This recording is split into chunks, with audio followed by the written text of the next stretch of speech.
Welcome to the Burn Bootcamp podcast. I'm your host, Morgan Klein, co-founder and CEO, along with my husband and company visionary, Devin Klein. And together, with our amazing team, we are going to help you push past your limits, not just physically in our gyms, but right here, mentally, emotionally, and spiritually on the Burn Bootcamp podcast. Together, we will take on challenges and break through barriers to transform into the best possible version of ourselves. We are more than a gym. We are a community. Your community. Let's go, Burn Nation.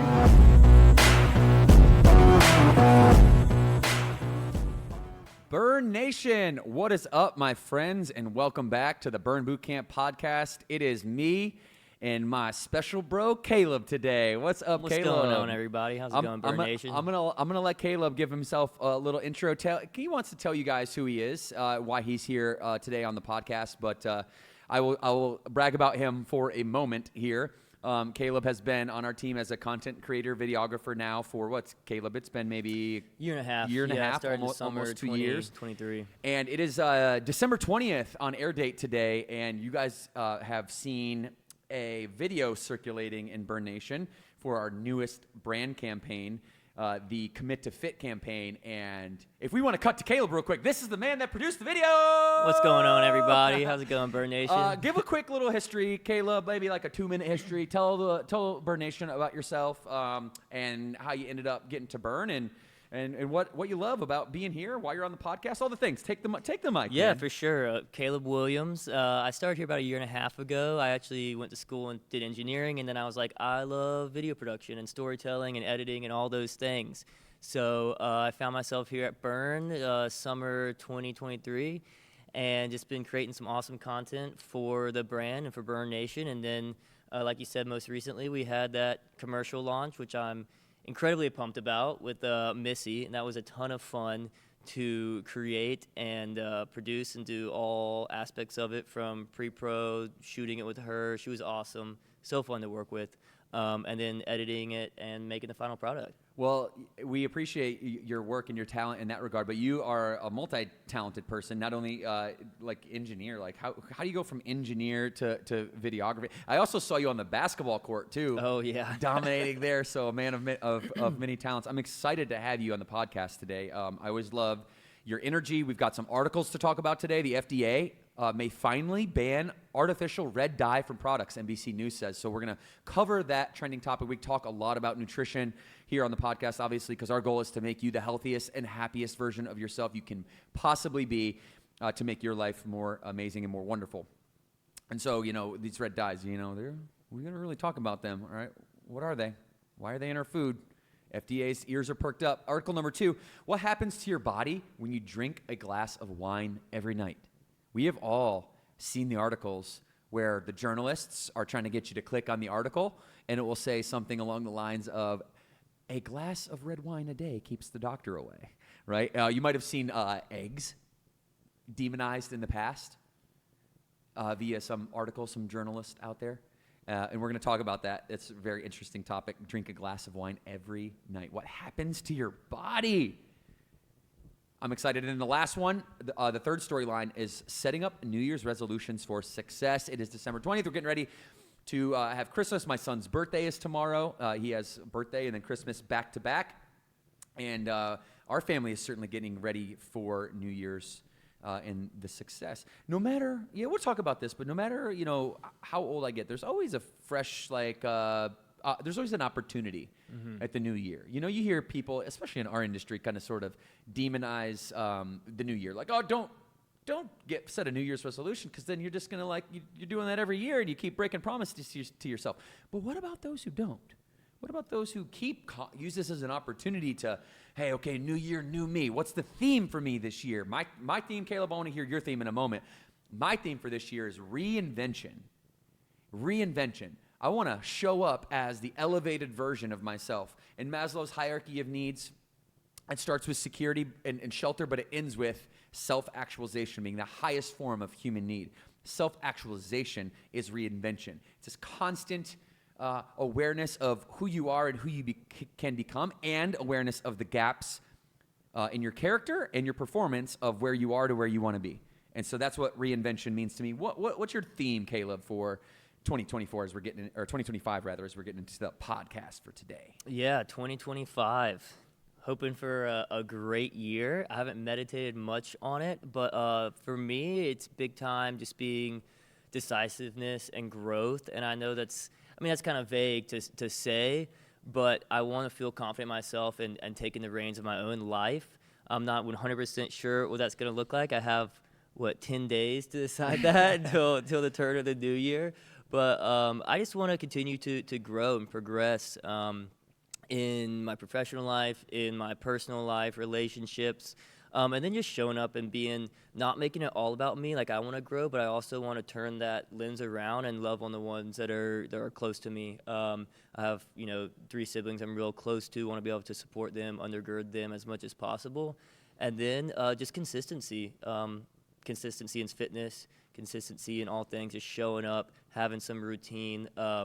I'm kind of a free spirit a little bit, travel around and do different things the last couple years. So I'm excited this year to just have that, put those roots in and really have that consistency. Yeah, well, there's so many words in the English language, and for you to pick out those 3, there's a reason why you use the words, consistency and growth, and you choose those words because it's really nothing more than just top of mind awareness. To me, that's what a New Year's resolution actually is. It's not like setting some arbitrary goal for like some weight loss or weight gain or whatever arbitrary goal that you might want to set. It's about having a theme. It's about what word to me is going to help me become the best version of myself this year. And let me just keep that in my vocabulary all the time so that there is a lot of awareness around. So how do we keep it in our vocabulary? We might want to write it on a piece of paper and stick that mantra on your mirror and in your car and all the places that you look. You might not want to stick it in the pantry for some of us, as we might want to clean up our diet this year. But reinvention, a new sense of energy for me. What is yours? We'd love to hear from you. What is your theme for the year 2025 as we are rounding out 2024? And this isn't something that is immovable. It's just a theme. It's an idea. It's a trajectory. It's a projection. It's whatever's on top of your mind. And whatever you think about, you will become. So you don't need some elaborate process for New Year's resolutions. Those are the cliche strategies that people get disinterested with after a couple years. My strategy is, what's your one word? Think about that word, and you'll end up achieving some type of success in 2025. So we're going to jump into those storylines. But before we do, I want to hear from Megan Harrison. She comes from Athens, Georgia. She is our burn story for today. I'm going to cut to this video right now so you can watch it. Caleb and I will talk about it briefly after. Megan Harrison. I am thankful for Burn for many reasons. One being the community here. Beginning of 2023, I went into a really deep depression. And I didn't have many friends or mom friends, and I was super unhealthy. I couldn't even walk across the parking lot without getting out of breath. And I tried Burn, and I brought my son for the Child Watch here, which he grew to absolutely love. And I made a lot of awesome friends in every walk of life. I'm just thankful for Burn and the community. Megan, thank you for sharing your story. And if you want to share your story out there, Burn Nation, podcast at burnbootcamp.com. Producer Chelsea is behind the scenes ready to communicate with you to get your story live here on the podcast. And, Caleb, I want to comment on Megan's story, which she said, I couldn't even walk across the parking lot. To me, being a trainer, seeing people that have been in that similar situation, it might seem passive to some of you listening. That's a real emotional low place when the mailbox or the stairs become a task that's difficult. I've seen, here's the reality, people. Here's the reality, my friends, that nobody can make you change. You have to want to change. You have to want it more than somebody else wants it for you. And oftentimes, we don't get to that point in which we really, really want it, like to the point where we're willing to do anything until we've experienced some type of pain that is worse than the pain of getting up in doing what it is you hadn't been doing. In this case, getting up and moving and exercising. Yeah, that's difficult to get up off the couch and get your butt moving. Yeah, for sure. But what is more difficult? Choose your hard. What's more difficult? The pain of getting up and moving, or the pain of not being able to walk up those stairs without having control of your breath? And I know that's an emotionally deep place for people to be, because it doesn't just happen overnight. It's a long series of compounded effects that leads to that. And I'm just so happy that Megan is able to say, that she's able to say the things she's saying with such a big smile on her face, because her not being able to do that is a thing of the past, because she stepped up and said, you know what? That was so hard for me to walk to that mailbox. I'm never going to feel that way again. That was too painful. I'm getting my butt up and I'm going to go work out every day so I never, ever have to feel that way again. And that, my friends, is the trigger that I have noticed is a common denominator of those who do change their life. You can't have some mild, shallow reason. It's got to be something really, really painful. And you got to almost lean into the pain of that in a sense of, and project that forward. Like, I know Megan went through the exercise of, hey, if I continue to not be able to walk to my mailbox over and over, if I can't do that today, then where am I going to be in 20 years? And you can project that pain out. I wrote about this in Stop Starting Over, the first book that I put on Amazon, and it's a very real concept, the projection of pain. And so, Caleb, let me ask you this question. Have you had anything in your life that it might have been like a desire that you've had, one of those things, we all have those things that we tend to break promises to ourselves on, like, hey, I'm going to go do this, or I'm going to go do that. And you said it for a while, but you didn't actually go do it until some type of, some trigger event happened. You're like, you know what? Never again am I going to not do what I'm saying. Do you have anything that comes to mind? Just one thing? Because yeah. The story of my life, man. I mean, pain is a good motivator. And I've definitely been in places where I had to retreat for a minute, rejuvenate, recharge, and then go tackle it. Sometimes you're in a tough enough place, physically, mentally, whatever, where it's like taking action you can't do it right away, so you give yourself a second, surround yourself with the people, and then go tackle it. Sometimes things have to get worse before they get better. That's certainly true, and I loved hearing Megan's story. One of the things that kind of came to mind is fitness is almost like it's that first thing.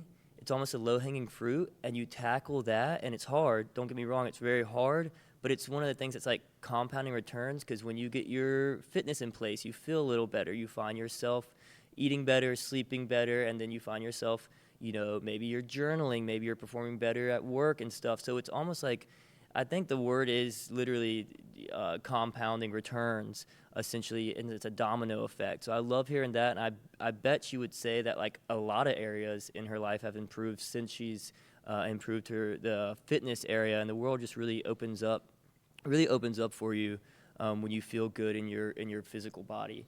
And then another thing is that we talked about, like, you got to decide it for yourself. That's true, and I'm going to hit on this later when we talk about New Year's resolutions, but social accountability is huge too. It is easy to say, hey, I'm going to do this, and then you don't. Now you feel bad about it. Now you feel that guilt. But if you say, hey, I'm going to do this, let me include this person in my life, include them in this journey I'm on, you're going to feel even more motivated. You're going to be kept accountable to go tackle that thing.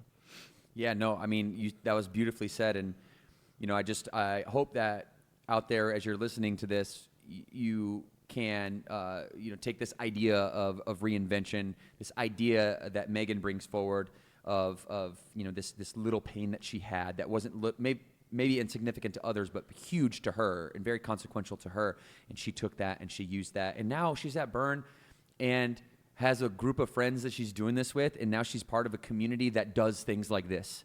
Like, one of my, being a marketing and business guy too, like I always have two sides of my brain, my fitness Burn Bootcamp side, my marketing side. And I look at Harley Davidson as a very good example of a company that's built a culture, right? People in Harley Davidson have a mantra. People like us do things like this. Like people like us have mustaches. People like us wear leather jackets when we have those mustaches. People like us wear a do-rag.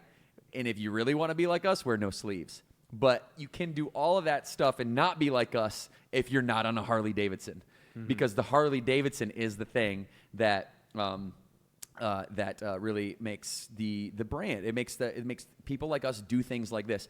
And so there's a community within the Harley Davidson business that's very analogous to the Burn Boot Camp community. Very different individuals for sure, but very similar in the nature that, hey, we want to be around people that do things like us, that have the same interests. And when you do that, man, you're in a community, you feel supported. That is your worldview. And now you're part of something bigger than yourself, which we all strive for. And that's Maslow's fourth hierarchy on the hierarchy of needs. Right below self-actualization is love and belonging. And so it's a human need for us to feel that way. And we're glad, Megan, to hear all of your progress. Congratulations. Like I said, if you want to share your story, Chelsea is behind the scenes. Podcast at burnbootcamp.com. We're moving on to the FDA article that I mentioned at the top of this. This is from NBC News. The headline is, if we could show this article, and we're going to play a clip in a moment. It says, the FDA may finally ban artificial red dye from beverages, candy, and other foods. A decision on number 3, red, the synthetic coloring made from petroleum, could come in the next few weeks. The Food and Drug Administration may finally move to ban artificial food dye, the coloring found in beverages, snacks, cereals, and candy. At the Senate Health, Education, Labor, and Pensions Committee meeting on Thursday, Jim Jones, the FDA's Deputy Commissioner for Human Foods, said it's been over a decade since the safety of the synthetic color additive red number 40 has been re-evaluated.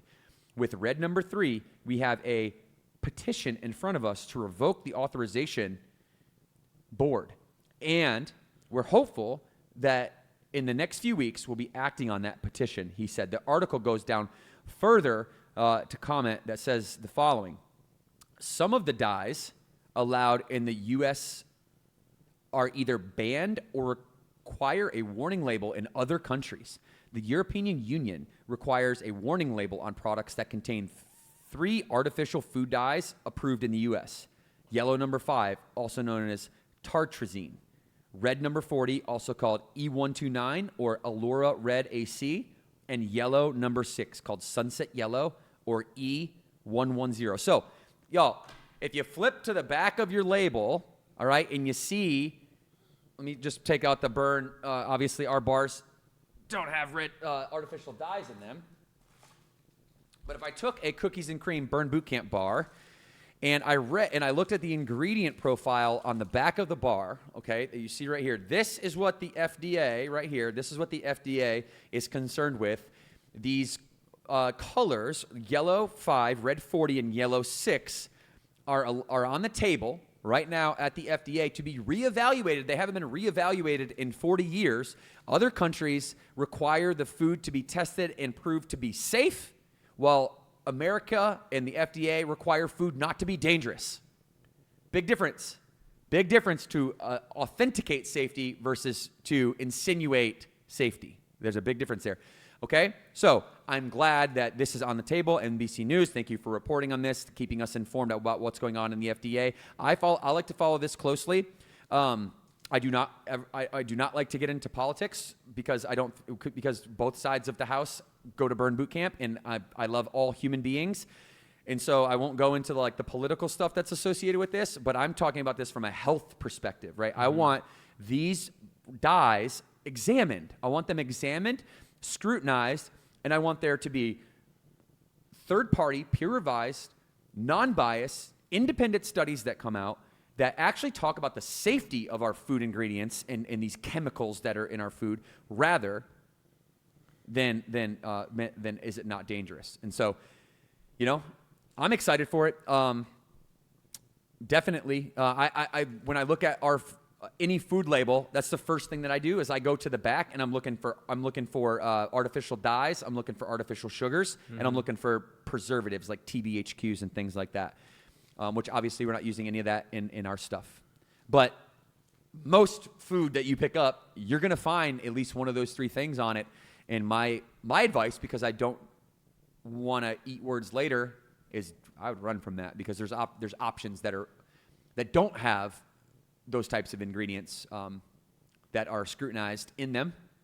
And even if for whatever reason, right? I don't have an agenda. For whatever reason, if they come out and it's like, hey, by the way, these yellow and these are perfectly safe, which I highly doubt, But these are perfectly safe chemicals. Like, we've tested them. They've gone through the rigorous studies, and they're available. And I can read this, and I see that, and it's not linked to cancer. And I'm the first person to change my mind. Until that happens, and it's empirical, I'm gonna stay far away from it. And I implore you to stay far away from it as well. And we'll go with the kind of general philosophy that if it, it has those things in it, then we just don't eat. We don't eat it. What are your thoughts, Caleb, on this article? Yeah, no, I think I'm all for this. I think this is a good thing. I think it'll be a net positive. It's kind of that age-old question of, the free market or like the government stepping in and saying, all right, let's knock this out.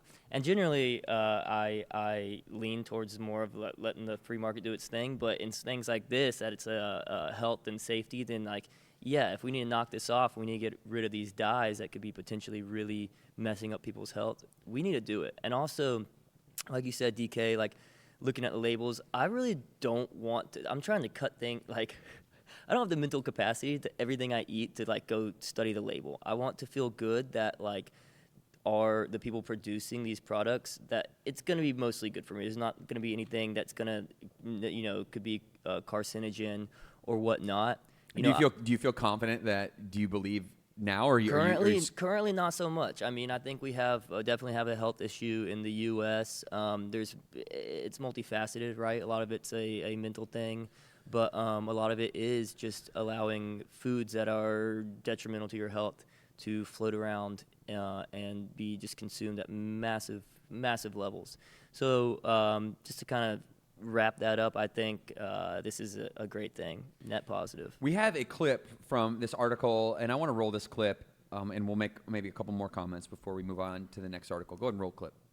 Ways recommended by the agency. More on this. Let's bring in NBC News medical contributor Dr. Kavita Patel. Doctor, good to have you with us. So red dye number 3, it's been under fire for quite some time now, at least a decade. What are people most worried about when it comes to this? Yeah, Joe and Savannah, I think the kind of most concerning things are some of the linkages to hyperactivity disorder. There have been studies in male rats that have early predisposition to cancer. And I think overall just more concerning is that there's growing evidence that these color additives can cause harm, especially in children where your brains are growing, you don't deal with as much body mass, that can warrant a ban overall. I mean, I'm just looking at things like Pop-Tarts and the Peeps that they just showed in this article, and it's like, it just doesn't look like food. Yeah. And I've really tried hard to condition my kids to understand what health is.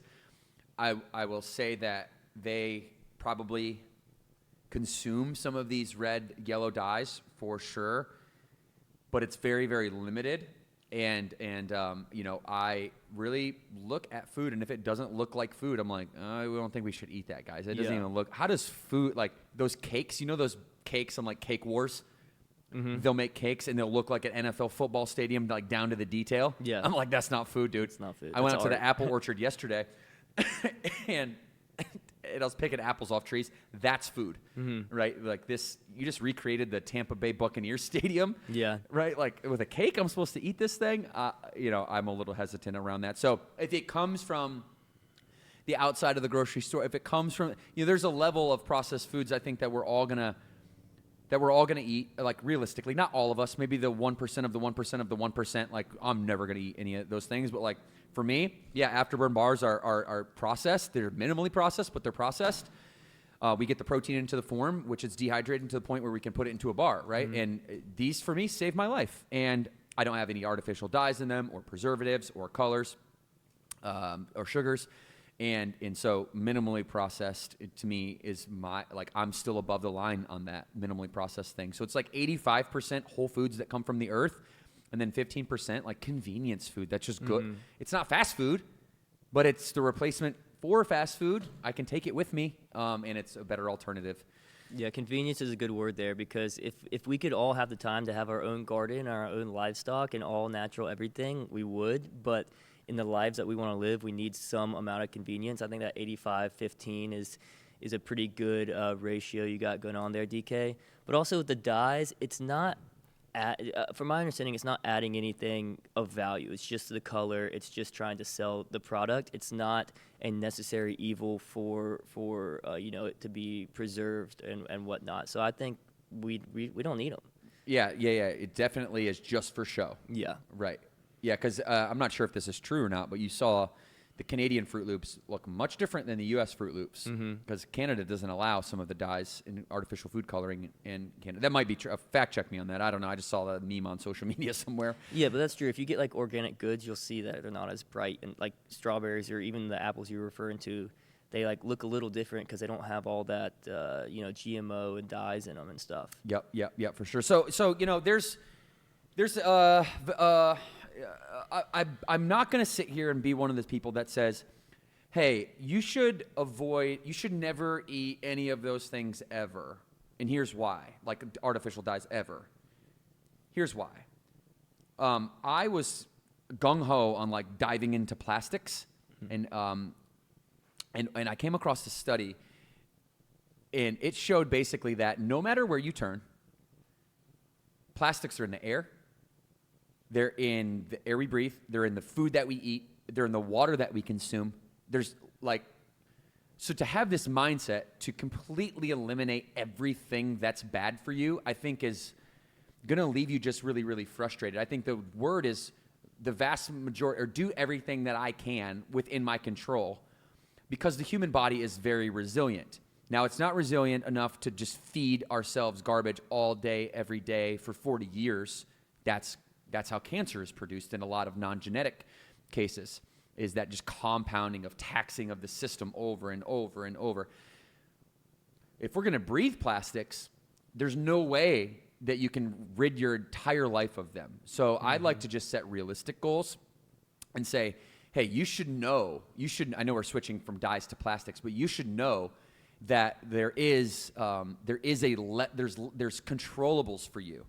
Have you ever seen a plastic and then you see a triangle on that plastic, and that little triangle has a number in it? Have you seen those, Caleb, ever?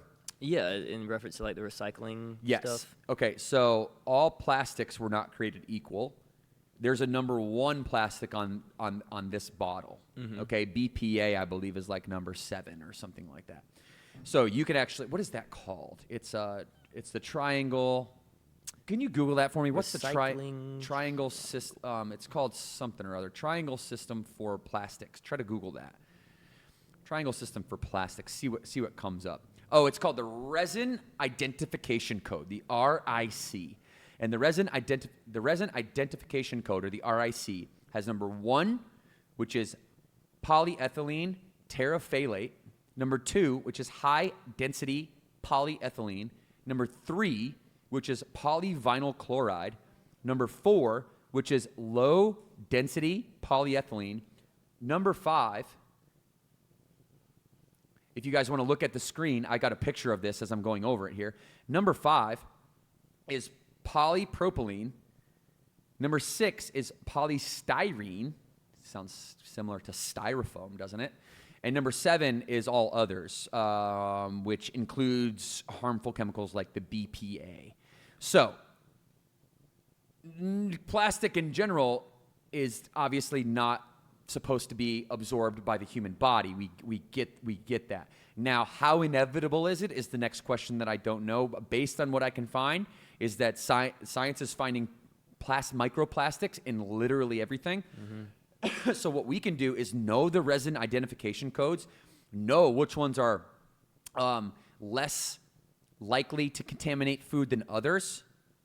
Okay, like a number 5 polypropylene, for example, says that this property is heat resistant and more durable, as opposed to maybe one that you do not want to heat up, like a BPA-based plastic.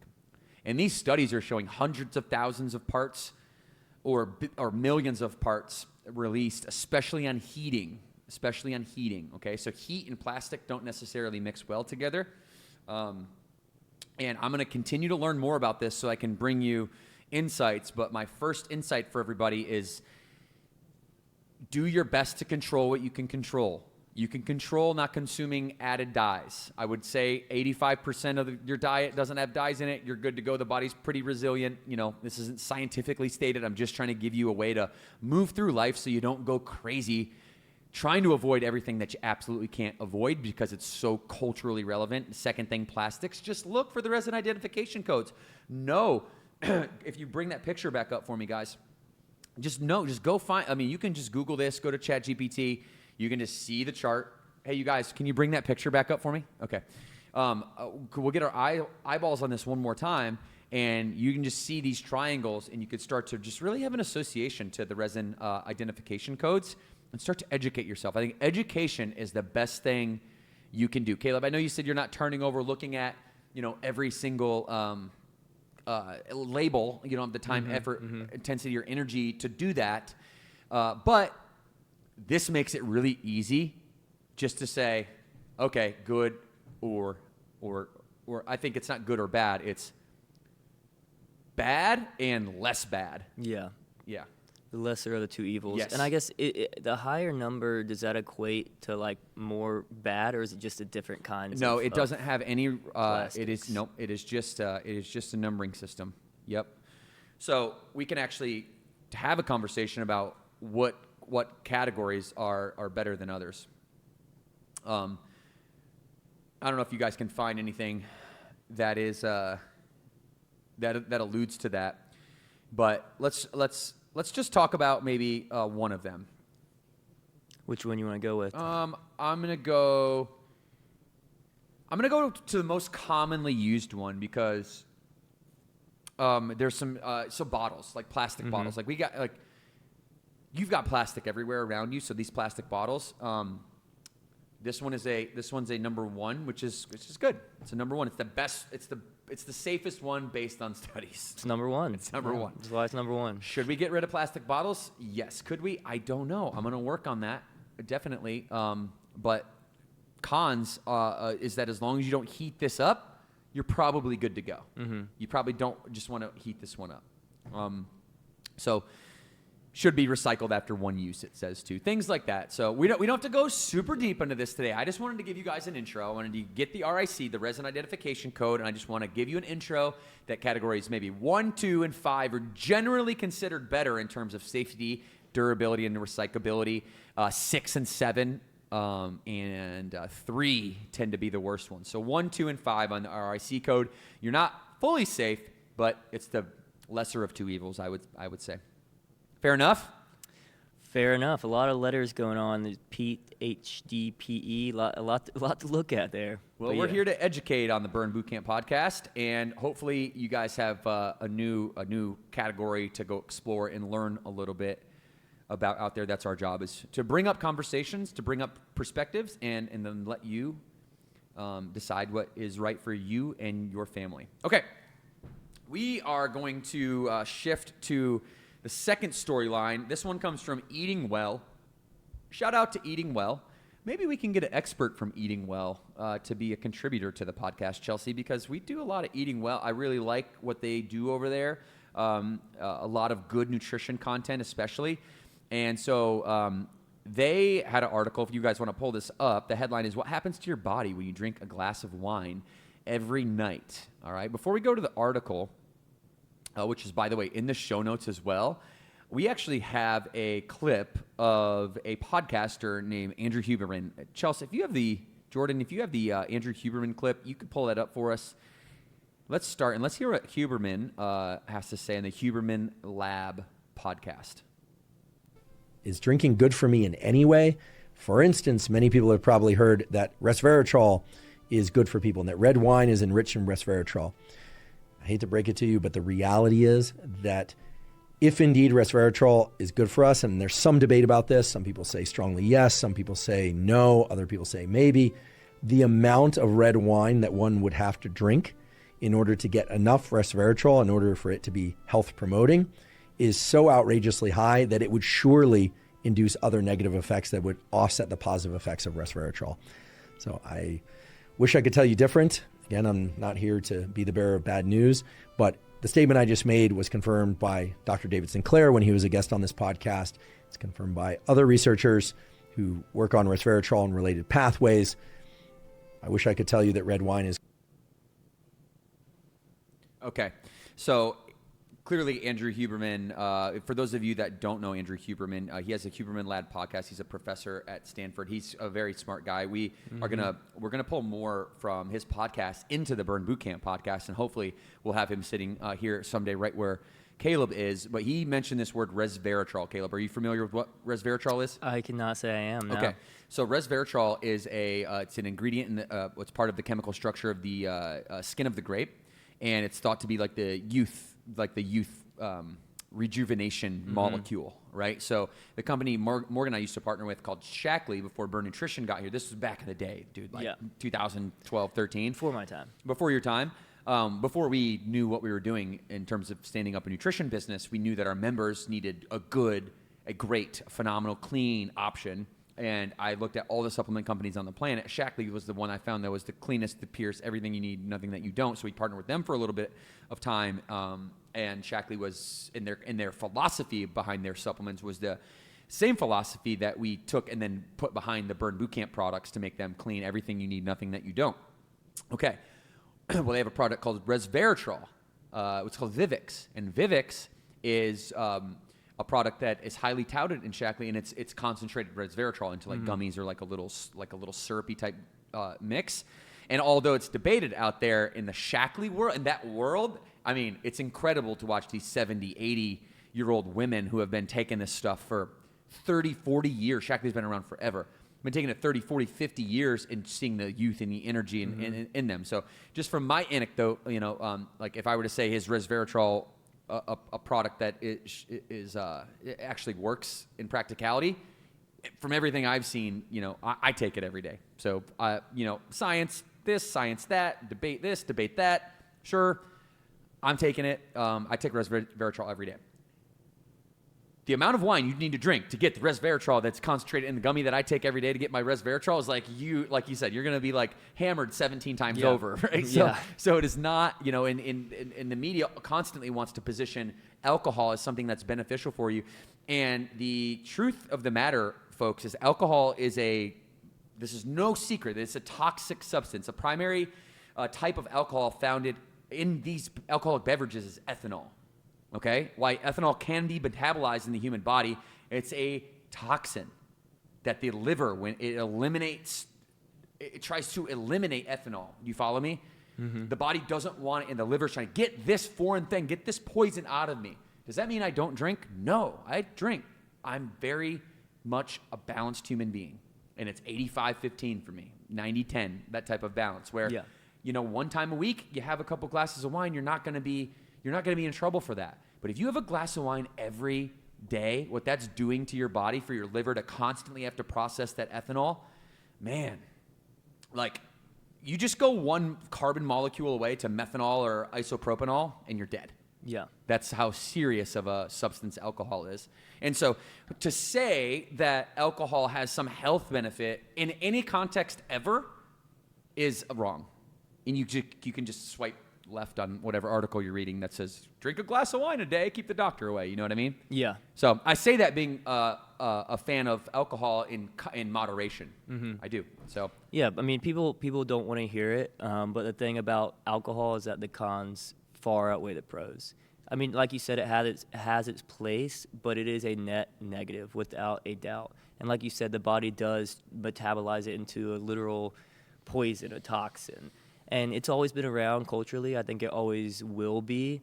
But I said it once, I say it again. It is a net negative. Now, there's times when it's a social lubricant, or it could be a positive thing, allow you to become closer to people, or decompress, relax, share memories, whatever. Yeah, exactly. But don't be deceived that it's somehow a glass of wine is good for you. It's just not, plain and simple. Yeah, and it just coming from the family that I come from, I grew up watching my mentors, my dad, my uncles, and all the gentlemen in my life, partake in I watched alcohol ruin their lives, like legitimately. It's so addictive, and that's why I have the relationship. I would be giving power away taking power away from myself to say, because of them, I'm never gonna drink. Mm-hmm. I'm never gonna drink, because now I'm letting what your behavior was dictate my own lifestyle. But what I am gonna do is take note of what I saw and apply that line, right, in which I'll never cross, right? That line in which I'll never cross, like back to back days in a row. Like, dude, I got kids now. Like, I'm good to go. Like once every couple weeks, 2 or 3 weeks, like, you know, you have a date night, or you go. Great, I'm all on board. You're not gonna jeopardize your health, your longevity, if you're having some alcoholic beverages every 2 or 3 weeks, and then you're taking care of yourself, eating good foods when you're not drinking. And so it's just it all goes back into moderation. This society has us so hyper like tense into like you got to be on this side or you got to be on that side, and the reality with pretty much everything is it's somewhere probably in the middle. Somewhere in the middle. Yeah, definitely. All right. So what happens to your body when you drink a glass of wine every night is you don't get younger. You don't get younger. You actually create a highly reactive metabolized product of that ethanol. It's an enzyme alcohol. I forgot exactly what it's called. But that is damaging to your protein and your DNA and the other molecules in your cells. So you're actually doing physical damage when that protein or that alcohol is metabolized. So just know that. It doesn't mean don't do it. Just know the dangers going in. Like if I'm not saying don't jump out of the back of a plane. I'm just saying make sure that you know the risks of jumping out of the back of the plane and double check those risks and realize that, you know, that probably can't be something you're doing every day. Yeah, and from a less scientific point with alcohol it's a ripple effect, similar to what I was saying. Like when you start focusing on your health, other areas in your life fall into place. Alcohol can be a rippling effect where it's killing your gains. You're getting less quality sleep. You're spending time, or you're using your calories on empty calories, essentially. So there is the scientific side where, like, yeah, it's bad for you, but then the lifestyle side as well. It's Yeah. So move with caution, everybody. Just move with caution. And you know, if you do struggle with alcohol, which I know there's a lot of you listening to this that absolutely do. That, you know, I had a podcast with Brian Waddell. If we can link that in the show notes, I forget exactly what episode it was, but I went in depth with Brian Waddell, who is a franchise partner of ours, and he struggled with alcohol for a very long time, to the point in which, going back to our point about projecting pain, he had too much pain in his life continuing, that he saw his life, you know, potentially crumbling if he kept doing what he's doing, and then he made the decision to stop. And he had since had like thousands of days where in which he has been clean of alcohol and counting those days. It's episode 401 on the Burn Bootcamp podcast. Shout out to Brian Waddell. You can watch that on YouTube, on Spotify. By the way, we were top 5% of podcasts for 2024 for video podcasts on Spotify. Let's go. Say what? Let's go. That's amazing, y'all. Thank you so much for your support. So go check it out on Spotify, YouTube, Apple Podcast, episode 401 to hear Brian go in depth. If you are somebody who is kind of struggling with that right now, it'll be a great episode for you to hopefully hear something, some inspiration from Brian to get on out of that. So our locations, that's what we do, guys. It's you know, we've got now 419 locations, 2 new ones, 418 and 419. And what we do is help people live a life that is more wonderful, more happy, and on that pursuit of self-actualization. My guy and gal on the left side of this screen are Kip and Katie Downer. They opened their 3rd location, Clayton, North Carolina, new location number 418. Look at them. They're builders too. They're building real estate. They're building burn boot camps. They are in the greater Raleigh area, crushing it. Shout out to Kip and Katie Downer. It's an amazing opportunity to partner with you guys. And Kip, I'll never forget our time on Baja California in Mexico for Fire Club, ripping 80 miles an hour through the desert, baby. And then new franchise partners. They have 4 locations. This will be their first of 4. I'd like to introduce you, Burn Nation, to Don and Cheryl Perrier from San Marcos, California, and 3 more territories to be named later. Location 419. If you would like to become a part of this amazing organization called Burn Boot Camp, become a franchise partner for us. Partner with Morgan and I to extend the mission out there to help people. This is what Brian Waddell did, who is now a franchise partner. He became a member. He used his membership as a part of his recovery journey from alcoholism. He opens his own gym. Now he delivers that message to his community in North Suffolk, Virginia. You can do the exact same, like Kip and Katie, like Don and Cheryl. You can come partner with us at Burn Boot Camp. We are so much more than a gym. You get to invest in yourself, invest in a community that's going to support you top to bottom. There's a QR code. Scan that QR code right now, or take a screenshot of this and scan it later. And you go to that landing page for franchise development. And you're going to talk to my team on the other side, and we're going to find out if franchise availability or franchise candidacy is right for you, and if you would be eligible to be awarded a location here in our great country of the United States or abroad. Alrighty? Shout out to you guys. Thank you for your partnership. And we're going to actually switch gears a little bit to talk about a question that comes in from one of our members from Stone Oak, Texas. This is from Tim in Stone Oak, Texas. How do you approach fitness with children or teenagers who are just getting started? Caleb, I know that you don't have children. Maybe you could answer this question in context of just your friends. Like, you're somebody who is into fitness. I think what Tim is really asking is, hey, if I want my friends, my family, my kids, my children, the people around me to get into fitness, give me some advice on how to get them started. Caleb, why don't you give your advice, and then I'll answer Tim's question from my perspective. Yeah, for sure. I think a lot of people, when they get into fitness, when they're a teenager, I know that's kind of when I started, you hit it hard and heavy. And that's a good way to do a lot of things. But with fitness, I think you really just need to incorporate it as part of your life. Let it be part of who you are, part of your identity as someone that, hey, I take my physical fitness seriously. I'm someone who wants to be physically healthy, have a good, strong why. Because I hear the story all the time of people just hitting it way too hard, and they don't see results the next day. Obviously, they don't see results the next week. It'll take a month before you really are seeing that results, and you'll get discouraged fast, very fast. If you are sore, you're out of breath, you're in pain, you're not seeing the results. But if you incorporate it as, this is as part of what I do, this is part of who I am. Every time you step into the gym doesn't mean you have to throw up from exhaustion. Some days your 100% is 80%, and that's fine. But if you kind of incorporate it into your life, it's going to continue, and you're not going to burn out. And also the community aspect, do it with other people. I like to lift by myself here and there, but having other people that you're doing it in parallel with, parallel play with other people who have similar goals, that's the best way to introduce and bring that fitness aspect into your children's lives or your teenagers, or if you're a young person, your peers. That's my opinion on that. Speaking of play, let me give you a scenario, okay? All right. So my son Maxwell, we'll take you back a couple years to when he was 3. He's about to be 7, okay? I was a professional baseball player, as you know, and most of the audience knows. I want, internally, my own selfish outcome. I want nothing more, like personally, than for one of my 2 boys or my girl to play softball or baseball at a high level. It's a selfish thing. I get it. I'm smart enough not to project that onto them. Okay.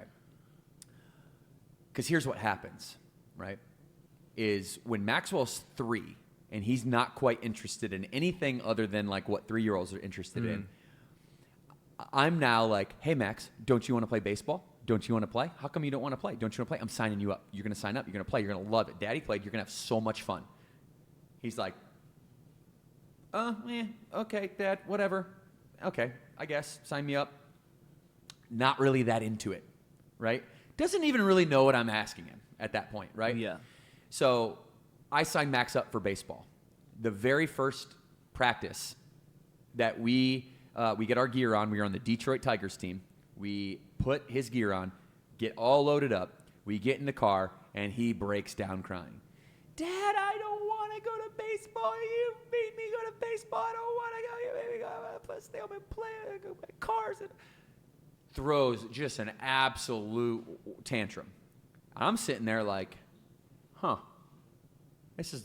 made this mess, right? I made this mess. I wanted it for him more than he wanted it for himself. In which, if that is ever the case, whether you're 33 or 3, If somebody else wants it for you more than you want it for yourself, you're going to go kicking and screaming if you do even go, right? So my answer to Tim's question is the following. What I did after that, I never signed up Max for anything ever. I still want Max to play baseball. I still want Ryan and Cam to play baseball, softball. So here's what I did. I carried my glove and my ball around the house all the time, and I just threw it to myself. And I'd catch it, and I'd throw it to myself. I'd lay down on the floor, I'd throw it up to the ceiling, I'd catch it. All of a sudden, kids start seeing me do that, they want to play. They want to play because they see me having fun with it, and now they are associating baseball to fun, okay? So this is my analogy for fitness. If you want somebody to go be healthy in their life so bad, all you're going to do is sign them up, right? You're going to take them. They might go, but they're going to go kicking and screaming if they go at all, and it's never, ever going to last because you wanted it more for them. Now, when Max went and played on the Phillies, you know what Max was asking me for? Daddy, I really want to play baseball, Daddy. Can you go hit with me outside? I want to be the best now when I go. I hadn't asked him one time after he didn't go play for the Tigers, by the way. We stayed home. I didn't drag him to the field. I'm like, buddy, if you don't want to play, you don't need to play. Good to go. But here's the thing. I'm never going to ask you again. When you're ready, you can come ask me. And so I walked around the house with my ball for 2 years, and then he started asking me, Dad, can we go play? Can we go play? Can we go play? And now he loves it. So, Tim, you're trying to get somebody motivated. My advice, do the thing. Do the action. Make sure you're happy when you do it. And then those around you will associate happiness to the very act that you want them to do. And they'll start asking you because they see you having such a great time doing it. And it might take 1 year, 2 years, 3 years, 4 years. It might take a decade. It might take a decade, especially for somebody like your spouse, to get on. The worst thing you can do is beg somebody else to get healthy because you want them to. Yeah? Yeah. Set that example, like you said, and be happy doing that thing. I think my parents did a great job doing that. They didn't really force me to do things because you want to empower the person to be able to do them. And I feel like it's a common theme where parents kind of project their desires onto their kids, and it's not sustainable. Like you might go play the sport or do the thing for a year or two, but it's not sustainable unless the individual has that desire. So I think that was well said, and that was an awesome anecdote with your son. That's hilarious. Yeah. Somebody told me, DM me the other day, and they're like, hey, Devin, you need to tell more stories on the podcast. So I'm going to try to do that now. They said, I really like when you told this story. You should do that more. So I'll try. Thanks, Caleb. Yeah, it's relatable. It makes me happy. Yeah. All right, guys. We are going to finish up here today with last article, rolling into the new year, setting up New Year's resolutions for success. We do have a clip from News 5 Cleveland. Shout out to Cleveland. We got to get News 5 hooked up with our Cleveland area franchise partners, and we got to make some media happen with you all. So anybody wants to ping News 5 and the anchors in this video, we'd love to bring them on and get maybe some more New Year's resolutions information. So roll clip 10. Setting yourself up for success.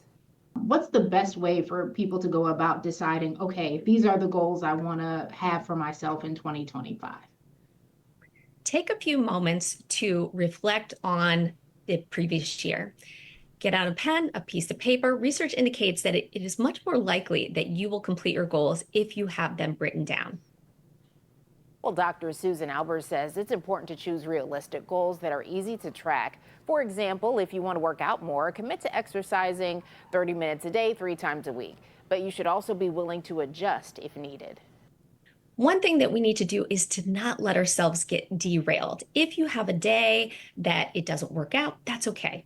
Making sure that you have some flexibility in that goal can be a game changer.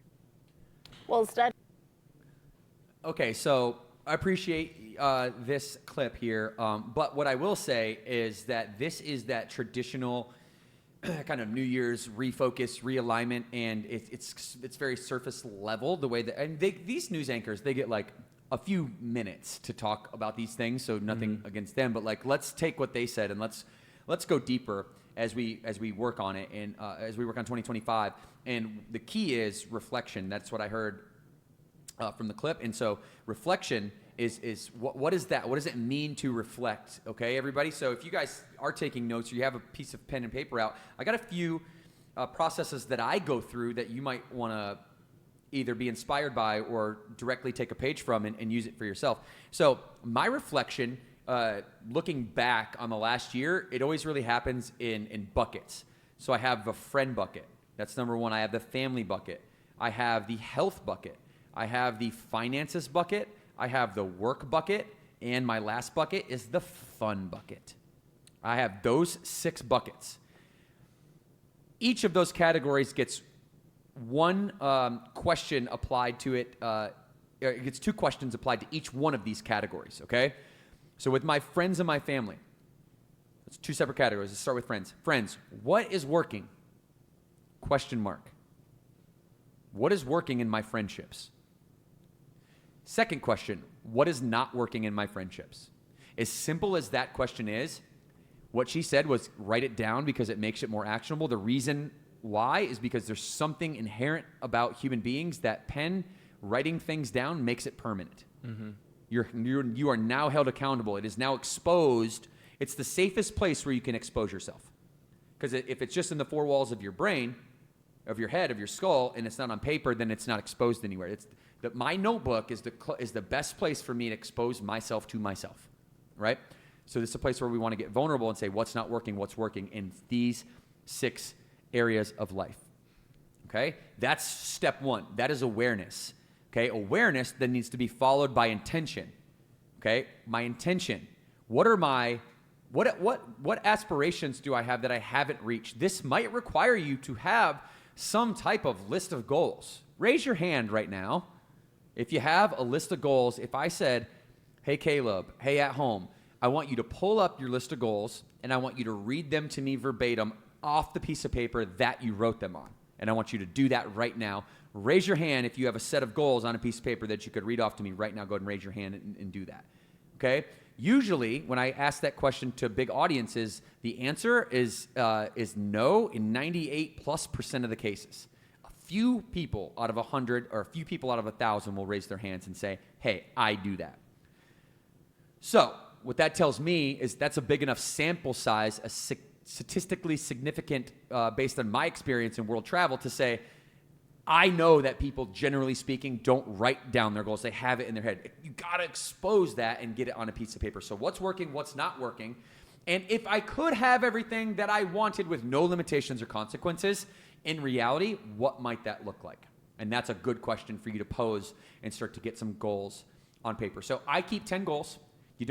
Whatever arbitrary number, it doesn't matter. Like 100, could be 1,000, whatever. I keep 10 because it's manageable for me. And my focus needs to stay on those 10 things. And so, that's simply my philosophy. And we couple that with the theme for the next year. So now you got a theme for the next year. You got reflection on what's working, what's not working in those 6 buckets. And, based on my theme, what are my intentions? For me, it's reinvention. What does that mean for me? 2025 is the year where my health takes a priority over everything. My health has been like 3rd or 4th for me in the last 2 years, 3 years, kids, business, all the things. I'm going to shred freaking city, not because I want to show anybody else. I'm going to wear sweatshirts the whole way doing it because I want to show myself how capable I am. I want to show myself that I can grow the business, I can grow the family, and I also can take care of myself. And I have an arbitrary deadline to be in the best shape I've ever been in, which is quantified by 3 things. Number 1, doing a muscle up. Number 2, amount of camps that I go to at Burn. And number 3, body fat percentage. Those are the 3 things for me that if I can knock those out, I'm in the best shape I've ever been in 2025. That's part of my reinvention. It's part of my stepping into the persona that got this business started in the first place, which was Burn Boot Camp, which I was a full-time trainer, and that's all I did. I ate, I slept, and I breathed working out. So it's back to the roots for reinvention. That's my theme for this year, and your theme should be as individual and as unique as you. Caleb, as we round out the podcast here, what are some things that you're thinking about going into next year? Yeah, well, I think about you talking about themes. You can have like a vague theme, like be in really good shape, but you gotta get granular on that, break it down, have those SMART goals, specific, measurable. Sounds like you have those. The muscle up, that's specific and measurable and timely, and then body fat percentage. So have the themes, but make sure you get specific on it so that you can check that box off. Because being in good shape, or that's just an easy example to use. You can't really check that box off. What does that mean? Being able to do a muscle up, you can check that box off. You want to have details in your themes and in your goals. And I mentioned this earlier, but well, let's talk about for a second the reflection part. Yeah, you got to reflect and see what works for you. Because I don't function and operate the same way you do. You don't function and operate the same way Jordan does. You got to figure out what works for you. I've seen in my life, social accountability is really important, really helps me. If I'm like, I'm going to get up and journal for 30 minutes, and I just keep that to myself, I probably won't. But if I'm like, okay, I'm going to get up and meet so-and-so at the coffee shop, and we're going to talk about this thing, I'm going to show up then, because there's that social accountability aspect of it. So if you haven't tried that out with your goals, if you just kept them to yourself, put them on the mirror, I mean, that's valuable. But include other people in that process, and you might see a lot more success this year. Yeah, and I think probably that's, now that you say that, that's probably the impetus around why people, generally speaking, don't want to put those goals out there, right? Because if I put it out there, now I'm accountable to it, right? So what you're saying is that, hey, if you really mean it, if this is a done deal for you, like I'm doing it, the only difference between this me and the new me is time, and it's going to happen. You put that out in the world, following through is so important. So be careful to put things out in the world that you don't intrinsically believe in, that are not part of somebody else's philosophy of who you should be, but actually what you want to do. And that is a really important piece of all of this. And Caleb, you've been amazing on the podcast today. Thank you. You debuted, dude. You debuted so well. First podcast. I had a great time. It was a lot of fun. We got to do it again. Good, dude. No, we'll definitely have you back. And listen, everybody, I appreciate y'all being here all year long. We started off as Little Burn Boot Camp out of a parking lot in 2012 with $600 and some dumbbells, from Dick's Sporting Goods and some mats from, down the road. And now we're sitting here with a rather impressive podcast audience, and it just keeps getting bigger. And I just wanted to take a moment to share my gratitude for you and the time that you spend here listening to us. We really deeply and genuinely care about you, your health, your family. And, we don't do podcasting as to make money. We don't make money. What we do is we do podcasting so that we can fulfill our mission statement, that we vow to educate, influence, and inspire every life we touch with knowledge in our head, love in our heart, strength in our body, and passion in our soul.